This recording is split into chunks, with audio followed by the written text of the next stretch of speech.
Hello everyone, welcome to crazy GK trick. NTPC CBT 1 exam बहुत पास में आ चुकी है और इसी आखिरी मोड पर मैं आपके लिए लेकर आया हूँ फ्रेंड्स, एग्ज़ाम से पहले जीएस के 20 वीडियो मॉक टेस्ट सीरीज़। इसमें जीएस के पूरे 40 क्वेश्चन हम सॉल्व करेंगे। जैसे एग्ज़ाम का पैटर्न है बिल्कुल हूबहू उसी तरीके से हम यहाँ पर जीएस के 40 क्वेश्चन जो है वो सॉल्व करेंगे हर एक मॉक टेस्ट के अंदर। आज पहला मॉक टेस्ट है, बिल्कुल वैसा ही जैसा असली पेपर होगा। 40 क्वेश्चन, एक सिटिंग, एग्जाम लाइक प्रेशर और पूरा एनालिसिस भी। लेकिन फ्रेंड्स, टेस्ट लगाने से पहले कुछ ग्राउंड रूल्स हैं, उनको ध्यान से सुन लो। पहला, सीरियस बनो, बिस्तर पर लेटे हो तो उठ जाओ। हमको बैठना है टेबल कुर्सी पर, ठीक है। कोई भी टाइम पास वीडियो नहीं होगा, तुम्हारा रियल प्रैक्टिस टेस्ट है, क्योंकि जिस तरीके से तुम प्रैक्टिस करोगे उसी तरीके से पेपर में परफॉर्मेंस होने वाली है। तो पहला चीज समझ में आ गया, हमको बिस्तर पर लेटे लेटे वीडियो नहीं देखना है, टेबल कुर्सी पकड़ लो, टेबल कुर्सी पर बैठकर हमको ये वीडियो कंप्लीट करना है, ये टेस्ट लगाना है। दूसरा रूल ये है कि 1 से 40 तक कॉपी के अंदर एक नंबरिंग कर लो। जो भी आपका क्वेश्चन सही हो रहा है या गलत हो रहा है, आपको यहाँ पर टिक करते हुए चलना है। पहला क्वेश्चन अगर सही होता है तो टिक कर दीजिएगा, दूसरा क्वेश्चन गलत हो रहा है तो गलत करना है, तीसरा क्वेश्चन सही हो रहा है तो सही करना है टिक हमको, ठीक है। लास्ट में हम पूरा स्कोर देखेंगे हमारा कि हम कितना स्कोर कर पा रहे हैं। इसमें मैंने कुछ आपके लिए टारगेट भी रखा है। अगर आप 30+ स्कोर कर लेते हो, विच मीन्स एनटीपीसी सीबीटी 1 आपका लगभग निकल ही गया है।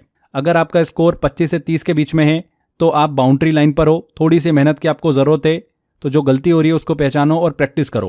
और 25 से अगर कम स्कोर आ रहा है आपका तो घबराना नहीं है, अभी भी समय है। अच्छे से रिवीजन करो।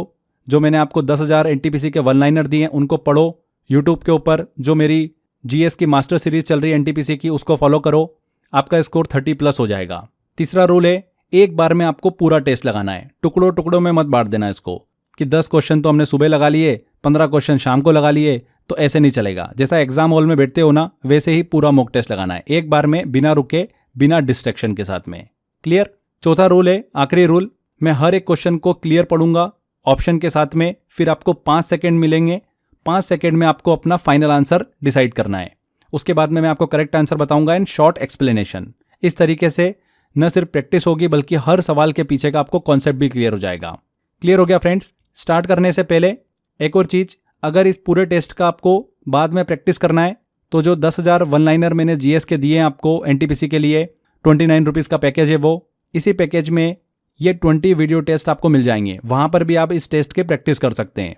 अगर अभी भी आपने 29 रुपीज़ वाला अगर वो जीएस का पैकेज नहीं लिया है 10,000 1 लाइनर का, तो डिस्क्रिप्शन बॉक्स में लिंक दे रखा है, कमेंट बॉक्स में भी लिंक दे रखा है, वहां पर क्लिक कर आप ले सकते हैं। इसके अलावा crazy GK trick application download करोगे तो फाउंडेशन कोर्स का ऑप्शन दिखेगा, इसमें कोर्स बाय अक्षय सर वाला फोल्डर है, इसमें जाओगे वहां से आप एनरोल कर सकते हो, ठीक है। तो ये कुछ जरूरी इंफॉर्मेशन थी स्टार्ट करने से पहले। अब हम टेस्ट की तरफ जा रहे हैं, तो रेडी हो जाइए, शुरू करते हैं।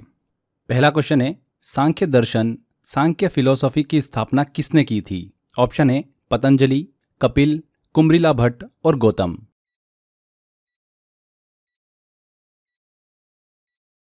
तो सांख्य दर्शन भारतीय दर्शन के 6 प्रमुख दर्शनों में से एक है। इसकी स्थापना किसने की थी? महर्षि कपिल ने की थी। यहां पर बी आंसर बिल्कुल सही होगा। यह दर्शन जो है ये द्वैतवाद पर आधारित है, यानी कहता है कि पुरुष और प्रकृति दोनों अलग अलग चीजें हैं। नेक्स्ट क्वेश्चन लेते हैं।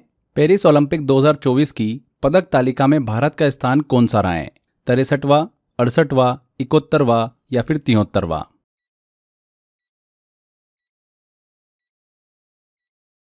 तो पेरिस ओलंपिक 2024 में भारत 1 सिल्वर और 5 ब्रॉन्ज मेडल के साथ पदक तालिका में 71वें स्थान पर आए। कौन से स्थान पर? 71वें। तो यहां पर सी आंसर सही होगा।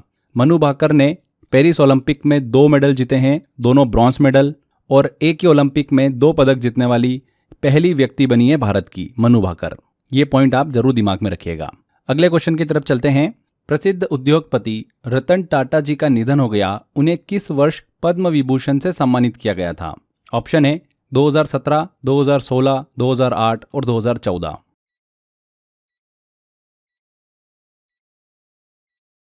तो 9 अक्टूबर 2024 को प्रसिद्ध उद्योगपति और टाटा समूह के पूर्व अध्यक्ष रतन टाटा जी का निधन हुआ था। रतन टाटा जी की बात करें तो 1991 से 2012 तक टाटा ग्रुप और टाटा सन्स के चेयरमैन थे। रतन टाटा की बात करें तो इन्हें 2008 में पद्म विभूषण से सम्मानित किया गया था, और यही पूछा जा रहा है, यहाँ पर सी आंसर बिल्कुल सही होगा। नेक्स्ट क्वेश्चन है, किस स्थल से फायर अल्टर और एग्रीकल्चर फील्ड दोनों के प्रमाण मिले हैं? ऑप्शन ए कालीबंगन, बनवाली, लोथल और अमरी।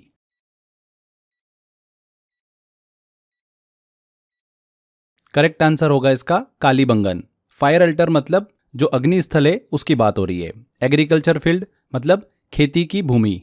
तो दोनों के प्रमाण जो है कहाँ से मिले हैं? कालीबंगन से। कालीबंगन राजस्थान से हमें दो खास चीज़ें के प्रमाण मिलते हैं, अग्नि स्थल, फायर अल्टर और एग्रीकल्चर फील्ड। पहली बार किसी हड़प्पा स्थल से खेती का प्रमाण मिला था, वो है कालीबंगन। ये बताता है कि कालीबंगन में हड़प्पन लोग जो है वो खेती भी करते थे और धार्मिक अनुष्ठान भी करते थे। एक एडवांस्ड सिविलाइजेशन की निशानी ये बताता है। ए आंसर यहाँ पर बिल्कुल करेक्ट होगा। नेक्स्ट क्वेश्चन है, तमिल का गौरव ग्रंथ जीवक चिंतामणि किससे संबंधित है? ऑप्शन है जैन, बौद्ध, हिंदू और ईसाई।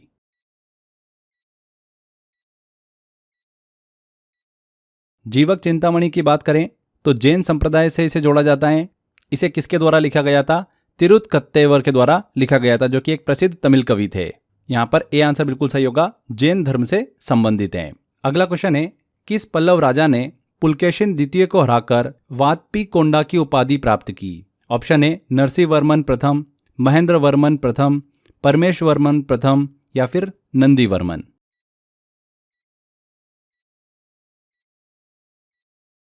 तो करेक्ट आंसर है इसका नरसिंहवर्मन प्रथम।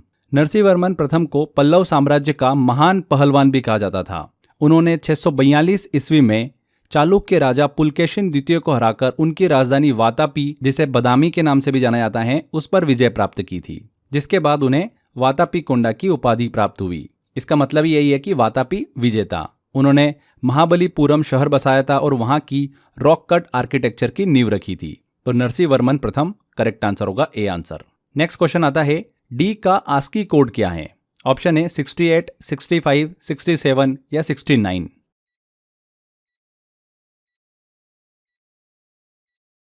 तो डी का आस्की कोड क्या है? 68।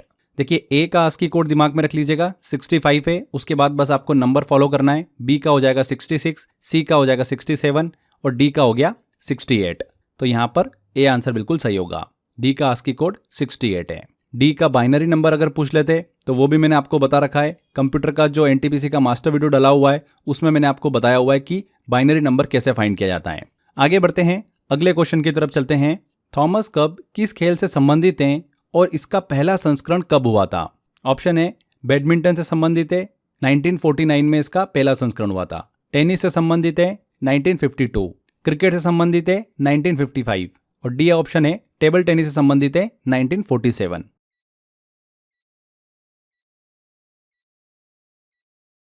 तो थॉमस कप की बात हो रही है। ये एक अंतर्राष्ट्रीय बैडमिंटन टूर्नामेंट है जो कि केवल पुरुष टीमों के लिए होता है। इसकी शुरुआत 1949 में सर जॉर्ज थॉमस के नाम पर हुई थी। इसे mains world cup of badminton भी कहा जाता है। भारत ने पहली बार 2022 में यह खिताब जीता था। यह भी दिमाग में रखना है। ए आंसर यहां पर करेक्ट होगा। नेक्स्ट है क्वेश्चन, अजमेर में स्थित 2.5 दिन का झोपड़ा का निर्माण किसने करवाया था? ऑप्शन है अकबर, कुतुबुद्दीन ऐबक, अलाउद्दीन खिलजी और फिरोज शाह तुगलक।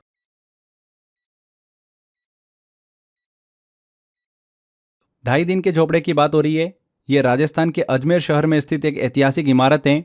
इसका निर्माण कुतुबुद्दीन ऐबक ने 1192 ईस्वी में कराया था। यह स्ट्रक्चर पहले एक संस्कृत कॉलेज था जिसे बाद में मस्जिद में बदल दिया गया।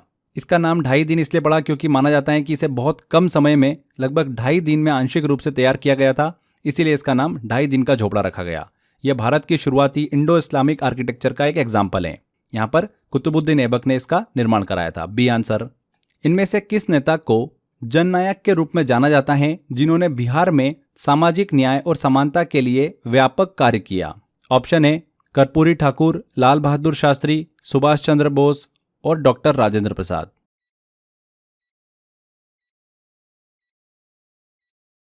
तो करेक्ट आंसर होगा इसका ए आंसर, कर्पूरी ठाकुर। कर्पूरी ठाकुर को जननायक यानी जनता का नेता कहा जाता है। वे बिहार के एक प्रमुख नेता थे जिन्होंने गरीबों, पिछड़े वर्गों और दलितों के अधिकार के लिए जीवन भर संघर्ष किया। 2 बार मुख्यमंत्री भी बने। उन्होंने आरक्षण नीति, शिक्षा सुधार और नशाबंदी जैसे कदमों से जनता का दिल जीता था। 2024 में उन्हें मरणोपरांत भारत रत्न से भी सम्मानित किया गया था। तो कर्पूरी ठाकुर, ए आंसर। 2024 में शांति का नोबेल पुरस्कार से किसे सम्मानित किया गया? Option A Mahatma Gandhi organisation, Raja Ram Mohan Roy organisation, African organisation और निहोन हिदांकियो ऑर्गेनाइजेशन।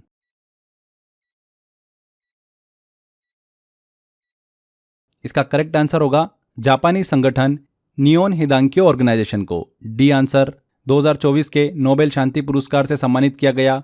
ये पुरस्कार नियोन हिदांकियो को जापान के नागासाकी और हिरोशिमा परमाणु हमले से प्रभावित लोगों की मदद करने और परमाणु हमले न करने को बढ़ावा देने के लिए दिया गया है।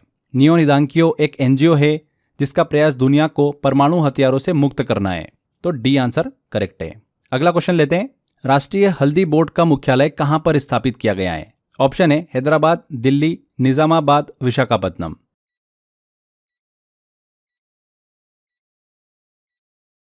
कहां पर है राष्ट्रीय हल्दी बोर्ड का मुख्यालय? निजामाबाद, तेलंगाना में। सी आंसर बिल्कुल सही होगा। देखिए, भारत जो है दुनिया में 70% से अधिक हल्दी का उत्पादन करता है और भारत में अगर बात करें तो महाराष्ट्र और तेलंगाना सबसे ज्यादा हल्दी उत्पादक राज्य हैं। ठीक है, तो ये भी आपको दिमाग में रखते चलना है। यहां पर सी आंसर करेक्ट था। नेक्स्ट क्वेश्चन आता है, रणजी ट्रॉफी 2024-25 का खिताब केरल को हराकर किस टीम ने जीता है? ऑप्शन है मुंबई, दिल्ली, विदर्भ और कर्नाटक।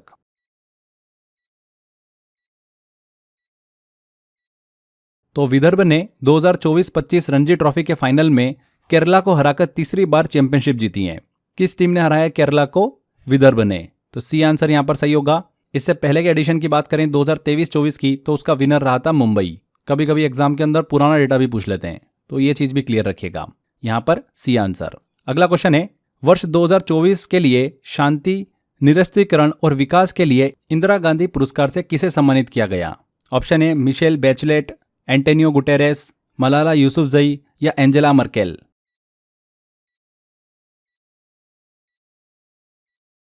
तो यहां पर सही आंसर होगा मिशेल बैचलेट।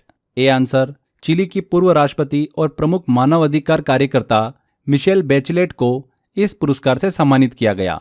मिशेल बैचलेट को यह पुरस्कार जेंडर इक्वालिटी, ह्यूमन राइट्स और डेमोक्रेसी को बेहतर बनाने के लिए प्रदान किया गया है। ये एक वार्षिक प्रतिष्ठित पुरस्कार है जिसका नाम पूर्व प्रधानमंत्री इंदिरा गांधी के नाम पर रखा गया था। 1986 में इसकी शुरुआत हुई थी। अगले क्वेश्चन की तरफ चलते हैं। एमएस पावर पॉइंट में एक पैराग्राफ नीचे ले जाने के लिए इनमें से कौन सी की का उपयोग किया जाता है? ऑप्शन है down arrow, control plus down arrow, shift plus down arrow और ऑल्ट प्लस डाउन एरो।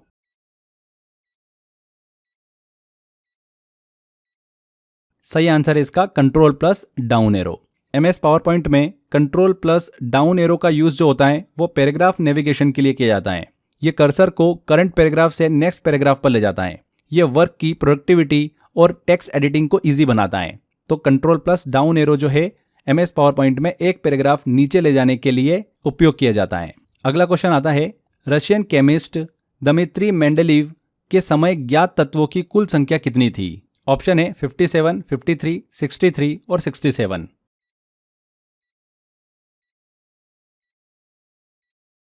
तो दमित्री मेंडलीव की बात करते हैं तो एक महान रूसी केमिस्ट थे। 1869 में पहली सिस्टमेटिक पीरियोडिक टेबल इन्होंने तैयार की थी। उन्होंने एलिमेंट्स को उनके एटॉमिक मास के आधार पर अरेंज किया था, परमाणु भार के आधार पर। कुछ जगहों को फ्यूचर एलिमेंट्स के लिए उन्होंने खाली छोड़ा था। उनके समय कुल 63 एलिमेंट ज्ञात थे। कितने? 63। तो यहां पर सी आंसर बिल्कुल सही होगा। इन्हीं के आधार पर उन्होंने अपने पीरियोडिक लॉ को सिद्ध किया था। इनकी पीरियोडिक इतनी सटीक थी कि बाद में जो एलिमेंट्स खोजे गए थे जैसे कि गैलियम, स्कैंडियम या जर्मेनियम, उनके बताए स्थानों पर बिल्कुल फिट बैठे थे। तो मेंडलीव के समय ज्ञात तत्वों की कुल संख्या कितनी थी? 63। C answer. जानवरों के व्यवहार का जैविक अध्ययन किस शब्द से दर्शाया जाता है? एथियोलॉजी, एथनोलॉजी, एंटोमोलॉजी या इथोलॉजी?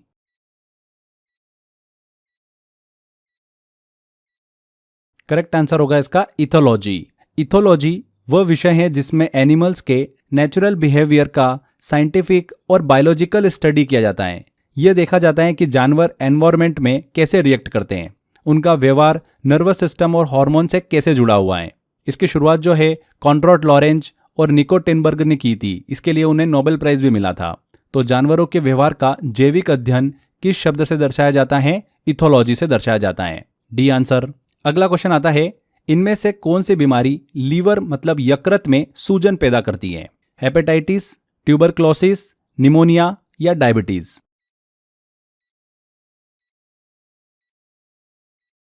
तो सही आंसर है इसका हेपेटाइटिस। हेपेटाइटिस एक ऐसी वायरल डिसीज है जो लीवर में इन्फ्लेमेशन मतलब सूजन पैदा करती है। इसके मुख्य कारण होते हैं हेपेटाइटिस ए, बी और सी वायरस। इसके सिम्टम्स में होता है थकान आना, पीलिया, उल्टी, पेट दर्द, ये सभी। तो यहाँ पर हेपेटाइटिस करेक्ट आंसर है। अगला क्वेश्चन है, बिजली की कमर्शियल यूनिट वाणिज्यिक इकाई क्या होती हैं? Option A watt hour, watt per hour, kilowatt hour या किलोवाट पर आर।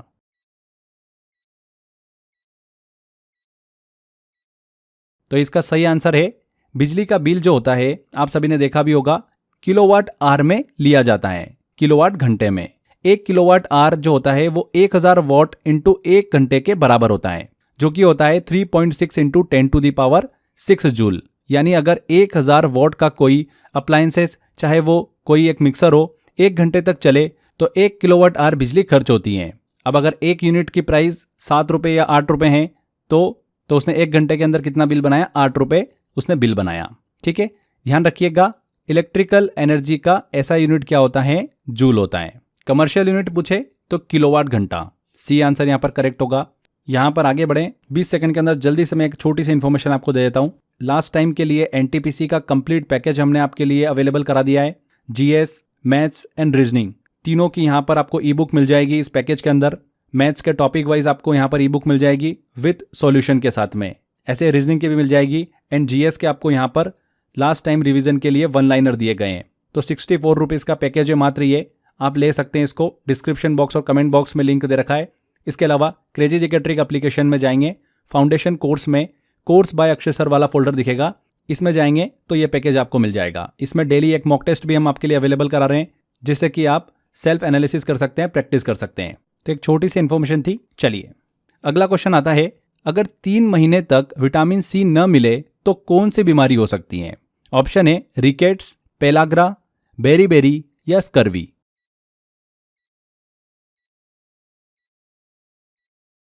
तो करेक्ट आंसर होगा इसका D answer, scurvy. Vitamin C की डिफिशियंसी से स्कर्वी रोग होता है। मसूड़ों से खून आना, घाव जल्दी न भरना, त्वचा पर धब्बे बनना, थकान होना, ये सभी स्कर्वी रोग के लक्षण है। तो डी आंसर यहां पर करेक्ट है। रिकेट्स जो रोग होता है ये विटामिन डी की कमी से होता है। पेलाग्रा विटामिन B3 की कमी से होता है, नियासिन की कमी से। बेरीबेरी रोग जो होता है ये विटामिन B1 थायमिन की कमी से होता है। अगला क्वेश्चन लेते हैं, रदरफोर्ड के एटॉमिक मॉडल के संदर्भ में कौन सा कथन गलत है? ऑप्शन पहला है नाभिक का आकार परमाणु के आकार की तुलना में काफी ज्यादा होता है। इलेक्ट्रॉन नाभिक के चारों ओर वृत्ताकार मार्ग में चक्कर लगाते हैं। परमाणु का केंद्र धनावेशित होता है, पॉजिटिव चार्ज्ड होता है वहां पर, जिसे नाभिक कहा जाता है। एक परमाणु का लगभग संपूर्ण द्रव्यमान नाभिक में होता है, एंटायर मास उसके नाभिक में, न्यूक्लियस में होता है।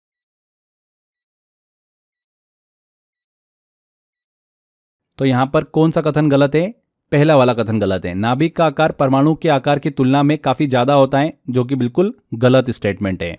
कोई परमाणु का जो नाभिक होता है वो बहुत ही छोटा होता है, जिसे न्यूक्लियस कहते हैं। इसमें ही एटम का लगभग पूरा मास होता है। इलेक्ट्रॉन न्यूक्लियस के चारों ओर घूमते हैं, बिल्कुल जैसे प्लैनेट्स सूर्य के चारों ओर घूमते हैं। न्यूक्लियस पॉजिटिव चार्ज वाला होता है ड्यू टू प्रोटॉन्स। एटम का पूरा मास जो होता है लगभग न्यूक्लियस में ही होता है। तो ऐसा कहना कि न्यूक्लियस का साइज जो होता है वो बहुत बड़ा होता है, ये बिल्कुल गलत है। वास्तव में न्यूक्लियस बहुत ही छोटा होता है और एटम का ज्यादातर हिस्सा एम्प्टी स्पेस होता है। ए स्टेटमेंट जो है पूरी तरीके से गलत है, तो ए आंसर यहां पर सही होगा। अगला क्वेश्चन है, मानव शरीर में कितनी स्पाइनल नर्व्स मेरु तंत्रिकाएं होती हैं? ऑप्शन है 31 पेयर्स, 30 पेयर्स, 33 पेयर्स और 32 पेयर्स।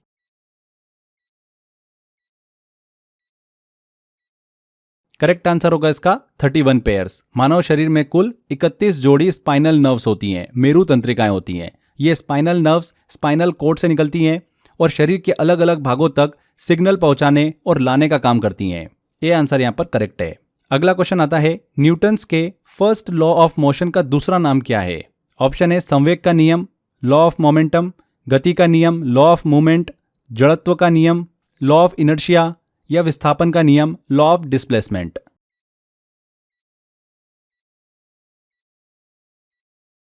तो न्यूटन के पहले गति का नियम यह बताता है कि कोई भी वस्तु तब तक स्थिर रहती है या एक समान गति से चलती रहती है जब तक कि उस पर कोई बाहरी बल एक्सटर्नल फोर्स न लगाया जाए, यानी कोई वस्तु अपनी वर्तमान स्थिति को बनाए रखने की प्रवृत्ति रखती है, चाहे वह स्थिर हो या गति में हो। इसी प्रवृत्ति को फिजिक्स में कहा जाता है जड़त्व, मतलब इनर्शिया। इसीलिए इस नियम को ही आमतौर पर जड़त्व का नियम, लॉ ऑफ इनर्शिया कहा जाता है। सी आंसर यहाँ पर बिल्कुल सही होगा। अगले क्वेश्चन की तरफ चलते हैं। किस देश ने विश्व का पहला लकड़ी का बना उपग्रह लिग्नोसेट लॉन्च किया है? ऑप्शन ए चीन, सिंगापुर, भारत या फिर जापान।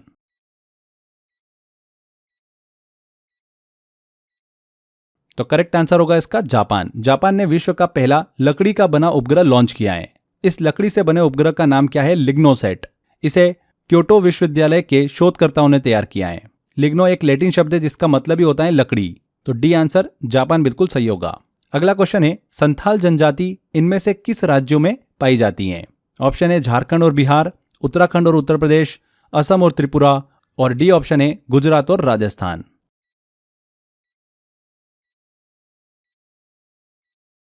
तो करेक्ट आंसर होगा इसका झारखंड और बिहार। संथाल भारत की एक प्रमुख आदिवासी जनजाति है जो कि मुख्य रूप से झारखंड, बिहार, वेस्ट बंगाल और ओडिशा में पाई जाती है। इनकी जनसंख्या सबसे अधिक झारखंड में है और यह राज्य की सबसे बड़ी जनजाति भी है। संथाल लोग संथाली भाषा बोलते हैं। कृषि, वनों पर निर्भर जीवन और सामुदायिक संस्कृति के लिए प्रसिद्ध हैं। तो झारखंड और बिहार, ए आंसर करेक्ट है। बेंगलोर, पटियाला, कोलकाता, नई दिल्ली।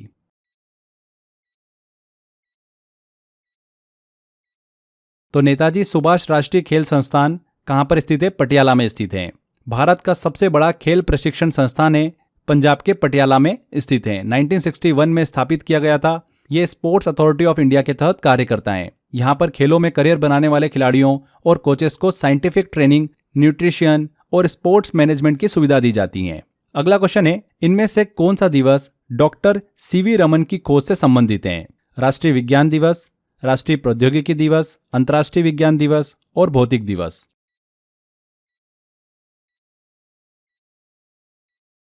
करेक्ट आंसर होगा इसका नेशनल साइंस डे, राष्ट्रीय विज्ञान दिवस। A answer. हर साल 28 फरवरी को मनाया जाता है। इसी दिन 1928 में महान वैज्ञानिक डॉक्टर सीवी रमन ने रमन इफेक्ट की खोज की थी, रमन प्रभाव की। इनकी इस खोज के लिए 1930 में इन्हें फिजिक्स में नोबेल प्राइज से सम्मानित किया गया था और वे इसे पाने वाले पहले भारतीय वैज्ञानिक थे। इनसे पहले रविंद्रनाथ टैगोर को नोबेल प्राइज दिया गया था साहित्य में। भारतीय वैज्ञानिक कौन थे? Doctor CV Raman.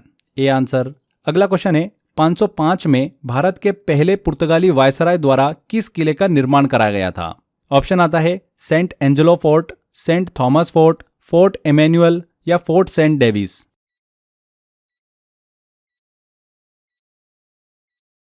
Correct answer होगा इसका saint Angelo fort. Saint Angelo fort Kerala के कन्नूर नगर में स्थित है। इसका निर्माण 1505 ईस्वी में पहले पुर्तगाली वायसराय फ्रांसिस्को डी अल्मीडा द्वारा कराया गया था। पुर्तगालियों के बाद में इस पर डचों का कंट्रोल हो गया था। उसके बाद अंग्रेजों ने इस पर अधिकार कर लिया था। प्रेजेंट में यह किला जो है भारतीय पुरातात्विक संरक्षण विभाग के अधीन है। Saint Angelo Fort, A answer. अगले क्वेश्चन की तरफ चलते हैं। किसके द्वारा प्रस्तावित देशी प्रेस अधिनियम का उद्देश्य प्रेस को ब्रिटिश नीतियों की आलोचना व्यक्त करने से रोकना था? Lord Mountbatten, Lord Lytton, Lord Chelmsford या लॉर्ड इरविन।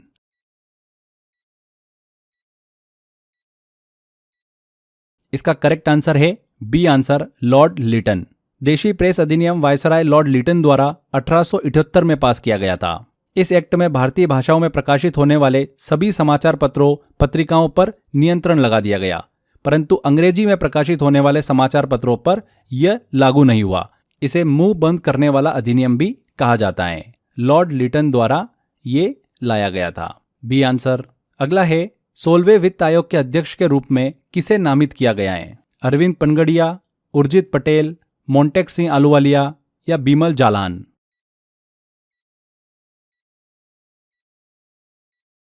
तो 16वें वित्त आयोग के अध्यक्ष के रूप में अरविंद पनगड़िया के नेतृत्व में कार्य शुरू किया जाएगा। किसे नामित किया गया है? अरविंद पनगड़िया को। A answer.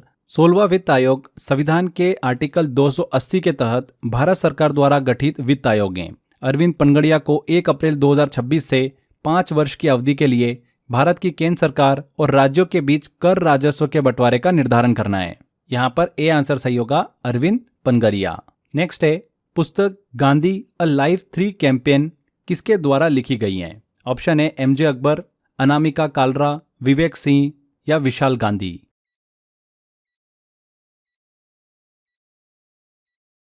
करेक्ट आंसर है इसका एमजे अकबर के द्वारा। यह महात्मा गांधी के 3 प्रमुख आंदोलनों पर आधारित है। नॉन कॉरपोरेशन मूवमेंट 1920 का असहयोग आंदोलन, नमक सत्याग्रह 1930 का और भारत छोड़ो आंदोलन 1942 का। एमजे अकबर के द्वारा इसे लिखा गया है। नेक्स्ट क्वेश्चन है 2024 में रेमन मैग्सेसे अवार्ड से किसे सम्मानित किया गया? ऑप्शन है Barack Obama, Narendra Modi, Kishida Fumio और चौथा ऑप्शन है हयाओ मियाजाकी।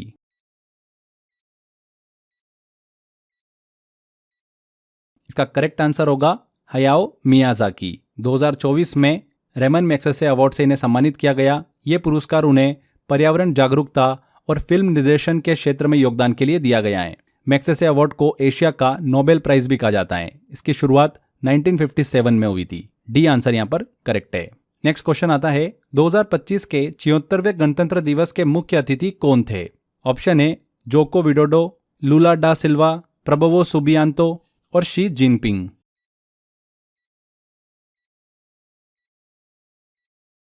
करेक्ट आंसर होगा इसका Prabowo Subianto, C answer. Prabowo Subianto की बात करें तो इंडोनेशिया के राष्ट्रपति हैं। 2025 26 जनवरी को 74वां जो रिपब्लिक डे गणतंत्र दिवस सेलिब्रेट किया गया उसके मुख्य अतिथि थे। ये चौथी बार था जब किसी इंडोनेशिया नेता को यह सम्मान मिला है। ध्यान रखिएगा भारत के पहले रिपब्लिक डे पर जो मुख्य अतिथि थे, चीफ गेस्ट थे, वो कौन थे?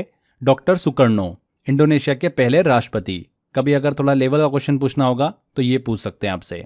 आगे बढ़ते हैं, नेक्स्ट क्वेश्चन की तरफ चलते हैं। बजट सरप्लस का अर्थ क्या होता है? ऑप्शन है जब एकत्रित राजस्व व्यय की तुलना में नगण्य हो, जब व्यय की गई राशि एकत्रित राजस्व के बराबर हो, एक्सपेंडिचर इक्वल्स रेवेन्यू, जब व्यय आय से अधिक हो, और चौथा ऑप्शन है जब एकत्रित राजस्व आवश्यक व्यय से अधिक हो, कलेक्टेड रेवेन्यू नेसेसरी एक्सपेंडिचर से ज्यादा हो।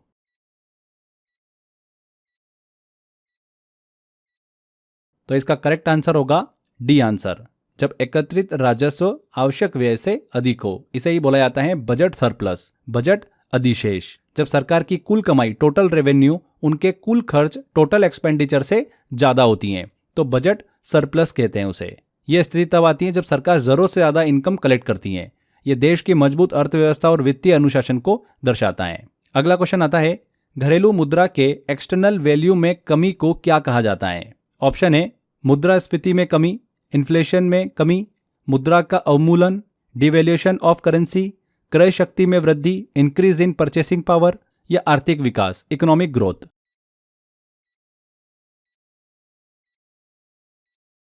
करेक्ट आंसर होगा इसका फ्रेंड्स मुद्रा का अवमूलन, डिवैल्यूएशन ऑफ करेंसी। घरेलू मुद्रा के एक्सटर्नल वैल्यू में कमी को क्या कहा जाता है? डिवैल्यूएशन ऑफ करेंसी कहा जाता है। जब किसी देश की घरेलू मुद्रा डोमेस्टिक करेंसी की बाहरी देशों की मुद्राओं फॉरेन करेंसी के मुकाबले वैल्यू कम हो जाती है तो उसे डिवैल्यूएशन अवमूल्यन कहा जाता है। आमतौर पर सरकार जो होती है ज़्यादातर जानबूझकर ये करती है ताकि एक्सपोर्ट सस्ते हो जाए और इंपोर्ट महंगे रहे, जिससे ट्रेड डेफिसिट को कम किया जा सके। अगला क्वेश्चन लेते हैं, भारत का सबसे पुराना राष्ट्रीय पार्क कौन सा है? नेशनल पार्क कौन सा है? ऑप्शन है काजीरंगा राष्ट्रीय पार्क, हेमिस राष्ट्रीय पार्क, राजाजी राष्ट्रीय पार्क और डी ऑप्शन है जिम कॉर्बेट राष्ट्रीय पार्क।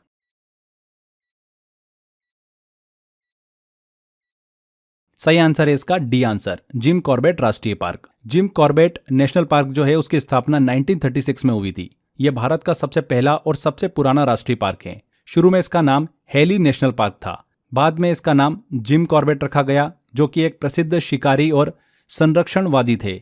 यह पार्क उत्तराखंड राज्य में स्थित है और यह बाघ संरक्षण परियोजना का पहला केंद्र भी रहा है। जिम कॉर्बेट राष्ट्रीय पार्क, डी आंसर।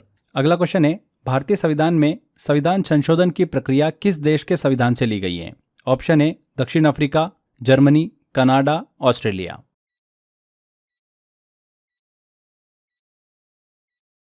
भारतीय संविधान में दोस्तों संविधान संशोधन की प्रक्रिया दक्षिण अफ्रीका के संविधान से ली गई है। संविधान संशोधन की प्रक्रिया को संविधान के आर्टिकल 268 में वर्णित किया गया है। नेक्स्ट है भारतीय डाकघर संशोधन विधेयक 1986 के लिए किस राष्ट्रपति ने पॉकेट वीटो का इस्तेमाल किया? ऑप्शन है एपीजे अब्दुल कलाम, के.आर. नारायण, ज्ञानी gel Singh, doctor Rajendra Prasad.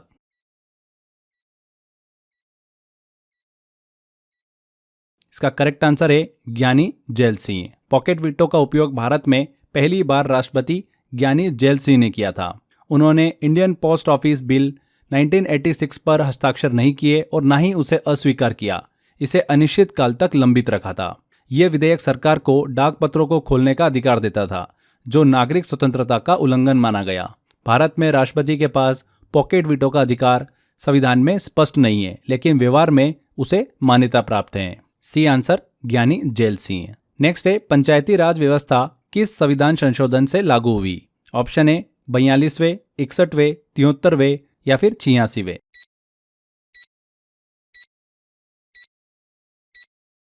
Correct answer है इसका 73वें। 73वें संविधान संशोधन अधिनियम 1992 के माध्यम से पंचायती राज व्यवस्था को संवैधानिक दर्जा दिया गया। यह अधिनियम 24 अप्रैल 1993 से लागू हुआ। इसके तहत भाग 9 और आर्टिकल 243 ए से 243 ओ तक संविधान में जोड़े गए। इसका उद्देश्य क्या था? स्थानीय स्वशासन को लोकतांत्रिक और उत्तरदायी बनाना। तो 73वां सी आंसर यहाँ पर सही है। अगला क्वेश्चन लेते हैं, आखिरी क्वेश्चन है, सिक्किम की पहली रामसर साइट कौन सी है? ऑप्शन है सोकू झील, तिस्ता वेटलैंड, खेचे पालरी वेटलैंड या चांगा झील।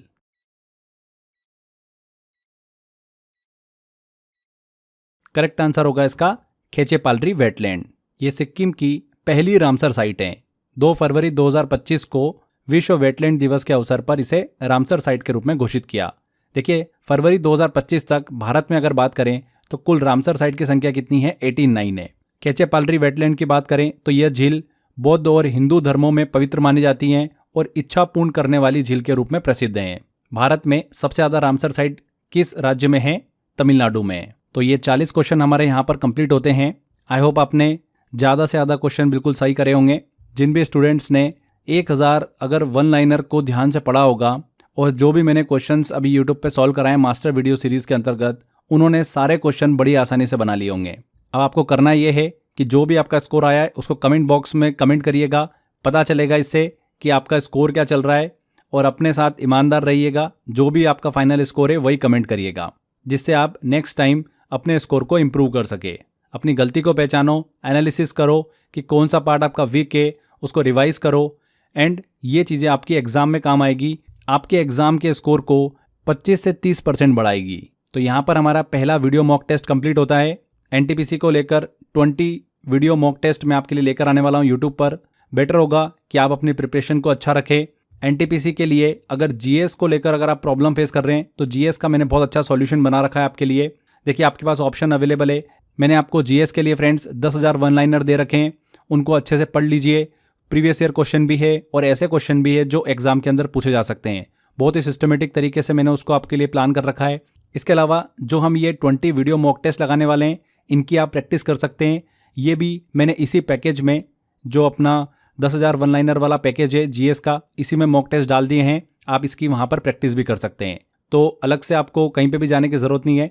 10,000 जीएस के वन लाइनर वाला पैकेज ले लो। 29 रुपीज़ प्राइस है इसकी मात्र। प्रिंट आउट ले लेना, 30-40 रुपये में प्रिंट आउट निकल जाएगा आपका। अच्छे से रिवीजन करते रहो।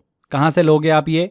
तो डिस्क्रिप्शन बॉक्स और कमेंट बॉक्स में लिंक दे रखा है, यहाँ से भी आप इस पैकेज को ले सकते हो। इसके अलावा crazy GK trick application download करोगे, वहाँ पर फाउंडेशन कोर्स वाला एक फोल्डर है, जिसमें जाओगे तो कोर्स बाय अक्षय सर वाला फोल्डर दिखेगा, इसमें आपको मिल जाएगा। ऊपर ही ऊपर ऑप्शन दे रखा है, वहाँ पर आप क्लिक कर इसको एनरोल कर सकते हैं। तो आज के सेशन में फ्रेंड्स इतना ही। वीडियो अगर अच्छा लगा है, मेहनत अच्छी लगी है, तो वीडियो को लाइक ज़रूर कर दीजिएगा, शेयर जरूर कर दीजिएगा, एंड कमेंट करके ज़रूर बताइएगा कि वीडियो कैसा लगा। अगर अभी तक आपने चैनल को सब्सक्राइब नहीं कराएं तो सब्सक्राइब कर लीजिए। मिलते हैं अगले वीडियो में। Till then, bye bye.